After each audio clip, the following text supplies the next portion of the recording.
ये सिर्फ आम आदमी पार्टी में हो सकता है, अरविंद केजरीवाल जी के नेतृत्व में हो सकता है कि एक फर्स्ट टाइम पॉलिटिशियन एक राज्य की मुख्यमंत्री बने। मैं एक सामान्य परिवार से आती हूँ। शायद किसी और पार्टी में होती तो चुनाव की टिकट भी नहीं मिलती, लेकिन अरविंद केजरीवाल जी ने मुझ पर भरोसा किया, मुझे विधायक बनाया, मुझे मंत्री बनाया और आज मुख्यमंत्री बनने की जिम्मेदारी दी है। मैं खुश हूं कि अरविंद केजरीवाल जी ने मुझ पर इतना भरोसा किया है, लेकिन जितना सुख आज मेरे मन में है, आज उससे बहुत ज़्यादा दुख भी मेरे मन में है। दुख इसलिए कि दिल्ली के लोकप्रिय मुख्यमंत्री मेरे बड़े भाई अरविंद केजरीवाल जी आज इस्तीफा दे रहे हैं। मैं आज ये ज़रूर कहना चाहती हूँ आम आदमी पार्टी के सभी विधायकों की तरफ से, दिल्ली की 2 करोड़ जनता की तरफ से, कि दिल्ली का एक ही मुख्यमंत्री है और उस मुख्यमंत्री का नाम अरविंद केजरीवाल है। भारतीय जनता पार्टी ने पिछले 2 साल से अरविंद केजरीवाल जी को परेशान करने की, उनके खिलाफ षड्यंत्र रचने की कोई कसर नहीं छोड़ी।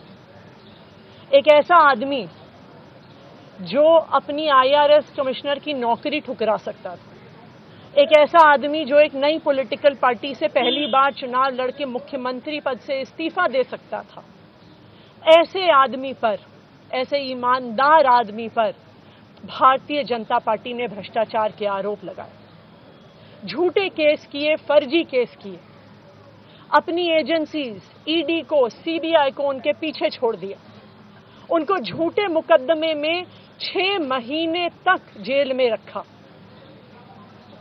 आखिरकार सुप्रीम कोर्ट ने उन्हें जमानत दी और सुप्रीम कोर्ट ने सिर्फ उनको जमानत नहीं दी, सुप्रीम कोर्ट ने केंद्र सरकार के मुंह पे तमाचा मारा, उनकी एजेंसीज के मुंह पे तमाचा मारा। उन्हें कहा कि इनकी एजेंसीज, केंद्र सरकार की एजेंसीज एक पिंजरे में कैद तोते की तरह हैं और अरविंद केजरीवाल जी की गिरफ्तारी गलत थी। अगर अरविंद केजरीवाल जी की जगह कोई और मुख्यमंत्री होता, कोई और नेता होता, तो वो 2 मिनट नहीं सोचता मुख्यमंत्री की कुर्सी पे बैठने के बारे में। लेकिन अरविंद केजरीवाल जी ने वो किया जो आज तक इस देश का इतिहास तो छोड़िए, शायद दुनिया के इतिहास में किसी नेता ने ना किया हो। उन्होंने कहा कि मेरे लिए सिर्फ सुप्रीम कोर्ट का फैसला काफी नहीं है, मैं जनता की अदालत में जाऊंगा।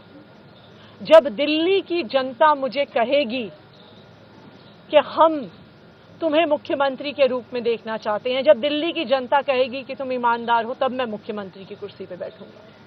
मुझे नहीं लगता कि हमें लोकतंत्र के इतिहास में ऐसा कोई त्याग का उदाहरण मिलेगा जो आज अरविंद केजरीवाल जी ने देश के सामने रखा है। दिल्ली भर में लोग बहुत दुखी हैं अरविंद केजरीवाल जी के इस्तीफे से। कल शाम मुझे एक बुजुर्ग महिला मिली।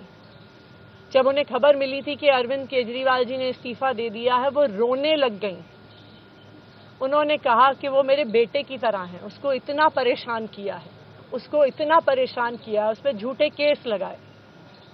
और उन बुजुर्ग महिला ने कहा कि मैं घर घर जाऊंगी, मैं घर घर जाके लोगों को कहूंगी कि मुझे अपने बेटे को ही मुख्यमंत्री बनाना है। तो आज सभी दिल्ली वाले ये प्रण ले रहे हैं, सभी दिल्ली वाले इतने गुस्सा हैं, भारतीय जनता पार्टी के षड्यंत्र से नाराज हैं और अपने बेटे, अपने भाई अरविंद केजरीवाल जी को फिर से दिल्ली का मुख्यमंत्री देखना चाहते हैं। क्यों देखना चाहते हैं दिल्ली वाले अरविंद केजरीवाल जी को फिर से मुख्यमंत्री? क्योंकि उन्हें पता है कि अरविंद केजरीवाल ही ऐसे ईमानदार मुख्यमंत्री हैं जिनकी वजह से उन्हें फ्री बिजली मिली। उन्हें पता है कि अगर अरविंद केजरीवाल जैसे ईमानदार व्यक्ति मुख्यमंत्री नहीं रहे तो उनको फ्री बिजली मिलनी बंद हो जाएगी। उन्हें पता है कि अरविंद केजरीवाल जैसे ईमानदार व्यक्ति अगर मुख्यमंत्री नहीं रहे तो उनके बच्चों के सरकारी स्कूल बदहाल हो जाएंगे। उनको पता है कि अरविंद केजरीवाल जैसे ईमानदार व्यक्ति अगर मुख्यमंत्री नहीं रहे तो जो अस्पतालों में, सरकारी अस्पतालों में अच्छा इलाज मिलता है, मुफ्त दवाइयां मिलती हैं, वो बंद हो जाएंगी। उन्हें पता है कि अगर अरविंद केजरीवाल जी मुख्यमंत्री नहीं रहे तो मोहल्ला क्लिनिक बंद हो जाएगी। अरविंद केजरीवाल मुख्यमंत्री नहीं रहे तो दिल्ली में महिलाओं की फ्री बस यात्रा बंद हो जाएगी, बुजुर्गों की तीर्थ यात्रा बंद हो जाएगी, क्योंकि उन्होंने देखा है कि भारतीय जनता पार्टी की 22 राज्यों में सरकार है, किसी एक राज्य में भी वो फ्री बिजली, अच्छे स्कूल, अच्छे अस्पताल, मोहल्ला क्लिनिक, फ्री बस यात्रा नहीं दे पाते हैं। और एक ईमानदार अरविंद केजरीवाल है जो दिल्ली के लोगों को इतना कुछ देता है। तो दिल्ली के लोग, आम आदमी पार्टी के विधायक और मैं अगले कुछ महीनों तक, चुनाव तक मुख्यमंत्री होने के नाते अब एक ही उद्देश्य से काम करेंगे कि हमें अरविंद केजरीवाल जी को फिर से दिल्ली का मुख्यमंत्री बनाना है। जब तक मैं इस बड़ी जिम्मेदारी को संभाल रही हूं, मेरा एक ही मकसद रहेगा। मुझे पता है कि भारतीय जनता पार्टी अपने एलजी साहब के थ्रू दिल्ली वालों के खिलाफ षड्यंत्र रचेगी। मुझे पता है कि वो दिल्ली वालों की फ्री बिजली रोकने की कोशिश करेंगे। मुझे पता है वो दिल्ली वालों के अस्पताल में फ्री दवाइयां रोकने की कोशिश करेंगे। मुझे पता है वो मोहल्ला क्लिनिक बंद करने की कोशिश करेंगे। मुझे पता है वो सरकारी स्कूलों को खराब करने की कोशिश करेंगे। तो अगले कुछ महीने तक, जब तक ये जिम्मेदारी मेरे पास है, मैं दिल्ली के लोगों की रक्षा करने की कोशिश करूंगी और अरविंद केजरीवाल जी के मार्गदर्शन में दिल्ली की सरकार चलाऊंगी। मेरा अपने सभी कार्यकर्ताओं से, सभी विधायक साथियों से, दिल्ली के लोगों से बस एक ही अनुरोध है, आप में से कोई मुझे बधाई मत दीजिएगा, आप में से कोई मुझे माला मत पहनाइएगा, क्योंकि मेरे लिए और मुझे लगता है सभी दिल्ली वालों के लिए ये एक बहुत दुख की घड़ी है कि दिल्ली के चहेते मुख्यमंत्री को आज इस्तीफा दिया है। मैं एक बार फिर अरविंद केजरीवाल जी का धन्यवाद करती हूं, जो उन्होंने मुझ पर भरोसा दिखाया है।